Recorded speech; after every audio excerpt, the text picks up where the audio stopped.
Hallo und herzlich willkommen im Mangfallgebirge auf dem Weg zum Rehleitenkopf.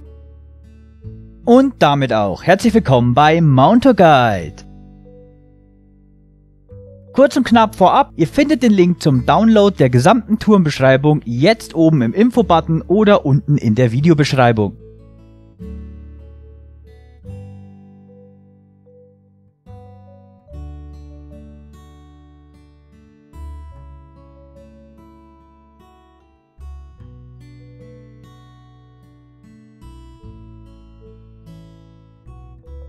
Die Anekdote, wie ich auf diese Tour gekommen bin, spare ich euch jetzt hier, weil ich die schon im Video zum Riesenkopf erzählt habe.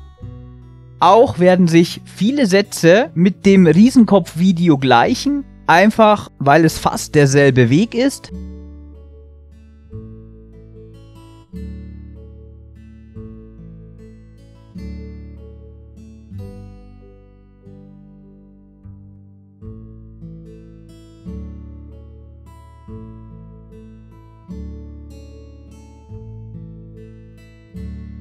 Unterwegs werdet ihr keinen Schwierigkeiten begegnen, daher erzähle ich euch einfach so ein paar spannende Dinge zur Tour. Wer ein Gipfelsammler ist, der ist hier nämlich genau richtig. Mit genug Zeit und Können kann man hier nämlich bis zu 7 Gipfel erreichen. Ich zähle sie mal alle für euch auf. Petersberg, Großer Madron, Maiwand, Scheibling, Hirschnagel, Großer Riesenkopf und der Rehleitenkopf. Ich habe davon 3 bzw. 4 erledigt. Der Petersberg, gerne auch Kleiner Madron genannt, ist eher ein Restaurant als ein wirklicher Gipfel, daher zählt es nicht ganz. Der Große Madron und der Große Riesenkopf kommen als eigene Videos. Hier wird es jetzt um den Rehleitenkopf gehen. Egal ob Rehleitenkopf oder Großer Riesenkopf, der Aufstieg bis zur Riesenkopfalm ist bei beiden erstmal gleich. Vom Parkplatz in Flinsbach aus geht es bis zur Hohen Asten komplett auf Forstwegen bergauf. Unterwegs gibt es aber noch ein paar tolle Dinge zu sehen.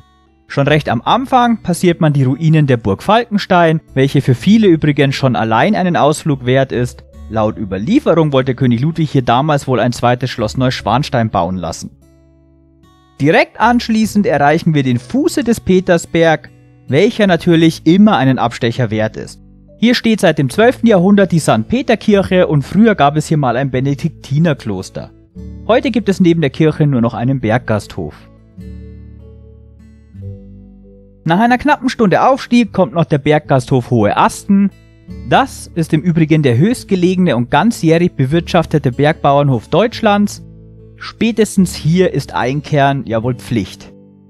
Von hier aus kommt man als nächstes zur Riesenkopfalm. Ab hier entscheidet sich auch, welchen Gipfel man nun ansteuern möchte, den Großen Riesenkopf oder den Rehleitenkopf. Für den Rehleitenkopf könnt ihr 2 Wege einschlagen, beide zeige ich euch hier als eine Art Mini-Rundweg im Video. Der offizielle Weg führt vor der Alm direkt an die schwierigste Stelle der gesamten Tour, zumindest wenn ihr einen 30 Kilo Hund dabei habt, so wie ich. Der Zaun am Holzschild zum Rehleitenkopf muss überwunden werden. Und ich musste meinen Bubi da extra drüber heben, weil es keinen Durchgang gibt, sondern lediglich eine Art Tritthilfe. Den nun folgenden Wiesensteig geht es dann steil nach oben. Ein paar Viehpfade können euch hier etwas verwirren, aber ich denke grundsätzlich sollte klar sein, dass es einfach bergauf geht. Oben am Kamm angekommen, wenden wir uns nach rechts und steuern das finale Waldstückchen an. Ein Durchlass am Zaun zeigt nun den korrekten Weg und schon kurz danach sitzen wir auch schon am eher ruhigen Gipfel. In einigen Karten und Apps gibt es noch eine Aufstiegsvariante nördlich der Riesenkopfalm. Auch diesen bin ich für euch gegangen und konnte somit einen kleinen Rundweg starten. Hier müsst ihr aber darauf achten, dass der Weg nicht ausgeschildert ist und auch nicht mehr gepflegt wird. Schon auf der Almwiese ist kaum noch ein Pfad sichtbar. Das Waldstück ist auch öfter mal etwas ausgesetzt, aber nicht wirklich schwierig. Wer von oben, also als Abstieg kommt, findet den Pfad wesentlich leichter. Ich weiß ehrlich gesagt auch nicht genau, ob diese Variante jetzt überhaupt noch erlaubt ist.